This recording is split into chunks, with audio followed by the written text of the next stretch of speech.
शब्दों में बड़ी जान होती है, इन्हीं से आरती अरदास और अजान होती है। यह है समंदर के वो मोती जिससे दुनिया में अच्छे आदमी की पहचान होती है। शब्दों में बड़ी जान होती है, इन्हीं से आरती अरदास और अजान होती है। यह है समंदर के वो मोती जिससे एक अच्छे आदमी की पहचान होती है। अपनी बात आगे बढ़ाऊं इससे पहले एक बड़ी प्यारी सी घटना कहकर मैं बात को आगे बढ़ा रहा हूं। कहते हैं एक वयोवृद्ध संत बीच सड़क पर बैठे थे और बैठे बैठे भगवान का भजन कर रहे थे, सड़क के बीचों बीच। घटना थोड़ी पुरानी है। कहते हैं उस नगर के राजा की सवारी उधर से गुजर रही थी, और जब राजा की सवारी उधर से गुजर रही थी तो बिल्कुल आगे आगे जो सफाई कर्मी चल रहे थे, उन्होंने चिल्लाते हुए कहा, अबे ओए बाबा हट यहां से, राजा की सवारी आने वाली है, तू सड़क पर बैठा है, उठता है कि झाड़ू की टिकाए। बाबा ने तो कोई जवाब दिया ही नहीं। महाराज तो अपने बैठे रहे और वो सफाई कर्मी उन्हें डांटते हुए, उनके प्रति अपशब्दों का प्रयोग करते हुए आगे निकल गए। और सफाई कर्मियों को आगे जाते हुए देखकर बूढ़े संत के मुंह से निकल पड़ा, ओ तभी तो।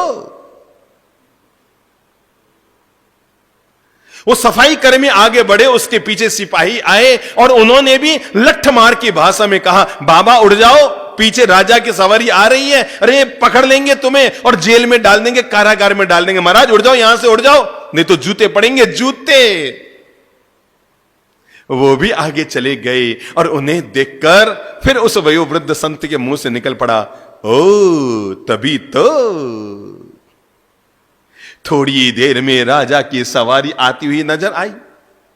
आगे आगे मंत्री चल रहा था व्यवस्था के लिए, तो उसने महाराज के पास आकर कहा, महाराज नमस्कार, मैं आपसे अनुरोध कर रहा हूं, पीछे राजा की सवारी आ रही है, आप थोड़ी सी तकलीफ करके सड़क के किनारे बैठ जाओ, और जब राजा की सवारी निकल जाए तो वापस सड़क पे आके बैठ जाना। अगर आपकी इच्छा है आपको बीच सड़क पे बैठना है, नो प्रॉब्लम, पर आप थोड़ी देर के लिए सड़क के किनारे बैठ जाओ, राजा की सवारी निकल जाए तो बीच में बैठ जाना, कहीं राजा नाराज हो गया तो मुश्किल हो जाएगा आपके।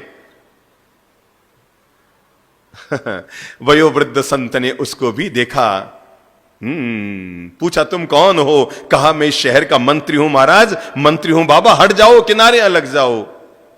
संत ने मंत्री को आगे गुजरते देखकर कहा, ओ तभी तो। मंत्री चौंका, ये तभी तो क्या होता है? इतने में राजा की सवारी आ गई। मंत्री ने राजा से कहा, राजन क्षमा करें, हमने इस संत को, वयोवृद्ध संत को 5 बार समझा दिया, हमारे सफाई कर्मियों ने समझा दिया, हमारे सिपाहियों ने समझा दिया, मैंने समझा दिया, ये खिसकने का नाम नहीं ले रहा है, और जो बोले उसको एक ही जवाब दे रहा है, तभी तो तभी तो तभी तो तभी तो। महाराज समझ में नहीं आ रहा है। तो राजा ने कहा, भाई इसमें इस वयोवृद्ध संत को हटाने की क्या जरूरत है? महाराज आप बैठो, आराम से बैठो, अगर आपको सड़क के बीच में बैठकर भगवान का भजन करना है आराम से करो, नो प्रॉब्लम, हमारी सवारी नीचे ले लो, थोड़ी आगे जाके वापस सड़क पर आ जाएंगे। राजा की सवारी यूं नीचे उतरने लगी, कच्चे रास्ते की तरफ जाने लगी, सड़क के नीचे उतरने लगी, और उस वयोवृद्ध संत ने राजा की ओर देखकर कहा, ओ तभी तो। मंत्री ने कहा, महाराज सवारी रोकिए, इस वयोवृद्ध संत का बात समझ में नहीं आ रही है, ये सबको एक ही डोरी से हाँक रहा है।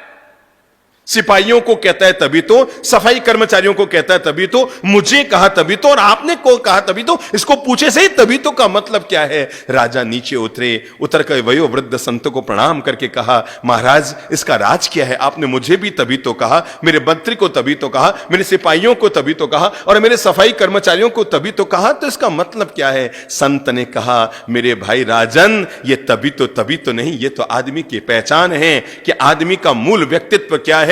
तुम्हारे सफाई कर्मचारियों को बोलना नहीं आता था, आते ही हो हल्ला चीख चिल्लाहट करने लगे, मुझे कहने लगा उठो यहां से, भगो यहां से। मैं समझ गया इनको बोलना नहीं आता, तभी तो ये जीवन में आगे नहीं बढ़ पाए, केवल यहीं के यहीं रह गए महाराज। और आपके सिपाही आए, वो भी चिल्लाते हुए बोल रहे थे। मुझे तब महसूस हुआ आखिर ये लोग जीवन में आगे क्यों नहीं बढ़ पाए, क्योंकि इनको बोलना नहीं आता। लेकिन मंत्री ने आकर हाथ जोड़कर कहा, महाराज किनारे बैठ जाओ, मैं समझ गया इसको अदब से बोलना आता है, तभी तो इसको ईश्वर ने मंत्री बनाया। लेकिन महाराज आपने आकर तो साबित कर दिया मेरे तबीतों को, क्योंकि आपने आकर जैसे ही कहा ना कि महाराज को क्यों उठाते हो, सवारी नीचे ले जाओ, तो मेरे मन में आया तभी तो भगवान ने इसको राजा बनाया है, क्योंकि उसको पता है दूसरों के साथ क्या व्यवहार किया जाता है। बात तो पूरी हो गई। लेकिन हम सभी के लिए जीवन की एक महान प्रेरणा इसमें छिपी हुई है, और वह है कि आदमी की जब भी पहचान होती है, न तो सुंदर चेहरे से पहचान होती है, न सुंदर आभूषणों से पहचान होती है, न सुंदर पहनावे से पहचान होती है। आदमी की जब भी पहचान होती है, उसकी सुंदर जबान से होती है।